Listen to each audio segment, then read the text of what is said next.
नमस्कार, मैं हूं साहिल जोशी और दंगल में आपका स्वागत है। तो दरअसल इन दिनों संसद का मानसून सत्र चल रहा है और आज की खबर तो आपको पता ही है कि लोकसभा से एंटी पेपर लीक बिल और राज्यसभा से वंदे मातरम बिल पारित हो चुका है। वैसे इस सत्र की शुरुआत सीजेपी के आंदोलन के शोर के बीच हुई थी और इस आंदोलन का तूफान ऐसा आया कि शिक्षा मंत्री को इस्तीफा देना पड़ा और गुबार छटा तो पता चला कि एक एंटी पेपर लीक बिल फिर से कानून बनने की राह पर है, जो बिल दरअसल 2024 में भी पारित किया गया था। जिस नीट पेपर लीक के बाद यह नाराजगी बढ़ी थी, उस कांड में गिरफ्तार 13 आरोपियों की चार्जशीट अब हो चुकी है। अब नए कानून के तहत उनकी फास्ट ट्रैक में सुनवाई की जाएगी और सजा का इंतजार किया जाएगा। लेकिन इस पूरे आंदोलन का विपक्ष के पास सियासी हासिल बस इतना ही है कि वो जेनजी की कामयाबी की कसीदे पढ़ रहे हैं, सरकार पर हमले के मौके तलाश रहे हैं और अब गृह मंत्री पर आरोपों की बौछार करने की कोशिश हो रही है। विपक्ष की पूरी राजनीति देश में परीक्षा व्यवस्था, शिक्षा व्यवस्था और शिक्षा के निजीकरण से हटकर सीजेपी के आंदोलन में चले आंसू गैस, लाठीचार्ज और अब बैलेट गन पर सिमटी नजर आ रही है। जिस एंटी पेपर लीक के बहाने विपक्ष देश की शिक्षा व्यवस्था के निजीकरण की महामारी पर चर्चा करना चाह रहा था, वह आरोपों, तोहमतों की भेंट चढ़ गया है। जिस देश का कुल शिक्षा बजट 1,39,000 करोड़ का है, वहां सिर्फ मेडिकल और इंजीनियरिंग 2 स्ट्रीम का निजी कोचिंग कारोबार 60,000 करोड़ से भी ज्यादा पहुंच रहा है। यह सवाल संसद की चर्चा से गायब था। पिछले 25 साल में शिक्षा 10 गुना महंगा हो चुकी है, इसका जवाब नहीं मिला। सरकारी स्कूल में 2,863 रुपए की पढ़ाई निजी स्कूल में 25,000 रुपए से भी ऊपर चली जाती है, इसका भी जवाब नहीं कोई पूछ पाया और ना ही मिल पाया। देश में 75% कॉलेज प्राइवेट क्यों हैं, इसकी भी चर्चा किसी ने नहीं की और ना ही हो पाई। जो जेएनजी के असली सवाल है वो मंत्री के इस्तीफे और तरह तरह के कानूनों की सियासत में अब धुल गए हैं, धुआं हो गए। अब संसद में सिर्फ सियासत चल रही है, लेकिन जेएनजी के असली सवाल अभी भी बाकी है और उनकी चर्चा कौन करेगा ये अभी तक नहीं पता है। हम चर्चा करेंगे, लेकिन पहले संसद की जरा रिपोर्ट देख लेते हैं। संसद के 2 सदनों में 2 विधेयक पर चर्चा हुई, लेकिन शोरगुल सिर्फ गृह मंत्री को लेकर रहा। राज्यसभा में वंदे मातरम बिल पर चर्चा, लेकिन गृह मंत्री नहीं थे, इसलिए विपक्ष नाराज हुआ। लोकसभा में एंटी पेपर लीक बिल पर चर्चा हुई और गृह मंत्री नहीं थे, इसीलिए सियासत हुई। इसका लक्ष्य क्या होता है? दरअसल संसद में एंटी पेपर लीक विधेयक पर चर्चा चल रही थी। राहुल बोलने उठे। उन्होंने पहले भारतवासियों को एक कहानी के जरिए 3 कैटेगरी में बांटा, जिसमें एक वर्ग विद्यार्थियों और बाकी 2 कैटेगरी बेवकूफ और अंधभक्त वाली बताई। इस पर शोर हुआ। असंसदीय शब्द क्यों बोल रहे हैं, तो वो असंसदीय शब्द निकाला गया। जब नहीं यूज करूंगा sir, I will not use.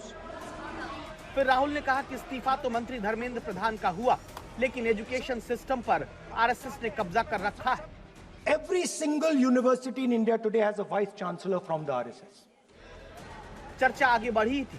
Rahul Gandhi ने सीधे गृह मंत्री पर वार करना शुरू किया। That the so-called home minister of this country does not have the courage to come and sit here. Rahul ने अमित शाह पर ताबड़तोड़ आरोप लगाने शुरू कर दिए। राहुल ने कहा कि गृह मंत्री में सामने आने का साहस नहीं। गृह मंत्री 30 कारों के काफिले में चलते हैं। राहुल गांधी कहते हैं कि गृह मंत्री के आदेश पर विद्यार्थियों पर गोली चली। He is not here today because he is scared. सरकार ने तुरंत बड़ा विरोध किया। अमर्यादित, अपुष्ट, आपत्तिजनक आरोपों के सबूत राहुल गांधी से मांगेंगे। किस बेसिस पे ये बयान दिया है? बहुत गलत बात बोला है राहुल गांधी जी। मैं इसका आपत्ति करता हूँ, लेकिन राहुल गांधी जी आप माफी मांगिए, ये ठीक बात नहीं है। आप ऐसे नहीं बोल सकते। How can he say that somebody ordered firing? You can make statement outside in the house. You cannot make that statement. It is a serious allegation. It is a breach of his own position and privilege.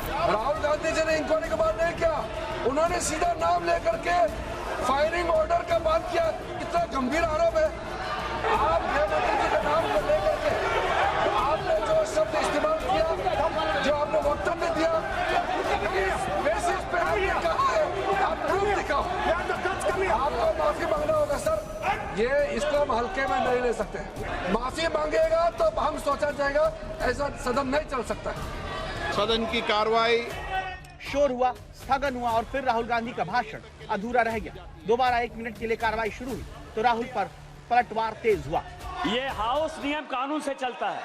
Rule 117 और rule 132 ये कहता है कि कोई भी MP केवल और केवल बिल पर बोलेगा। रूल नंबर 117 और 132। राहुल गांधी अपने आप को भी इडियट नहीं कर सकते हैं। इडियट जो है इन्होंने विद्यार्थियों को कहा। एंटी पेपर लीक बिल पर 10 घंटे की चर्चा तय थी।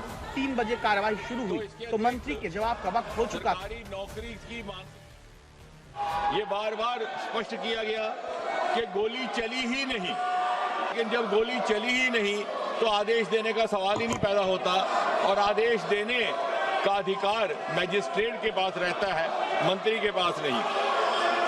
गृह मंत्री जी के साथ 30 गाड़ियों का 30 व्हीकल्स कैवलकेड, शायद इनको गिनती करने में भी दिक्कत है। इन्होंने शायद वो कैवलकेड देखा ही नहीं कि 30 गाड़ियां कभी भी गृह मंत्री जी के साथ नहीं चलती। मंत्री जितेंद्र सिंह के पूरे जवाब तक विपक्ष की ओर से नारेबाजी होती है और इसी शोर शराबे के बीच विधेयक पर संशोधन नामंजूर हुआ, विधेयक मंजूर हुआ। जो सदस्य के पक्ष में हाँ गए, जो सदस्य विरोध में ना गए, मेरे विचार में निर्णय हाँ वालों के पक्ष में खंड 1 अधिनियम सूत्र और विधेयक का पूरा नाम विधेयक का अंग बने। मंत्री जी अब प्रस्ताव करें कि विधेयक को पारित किया जाए। लोकसभा से एंटी पेपर लीक बिल पारित हो गया। अब राज्यसभा की बारी है, लेकिन इस विधेयक पर चर्चा में प्रस्तावित कानून पर कम और सियासत का शोर ज्यादा रहा। आज तक ब्यूरो।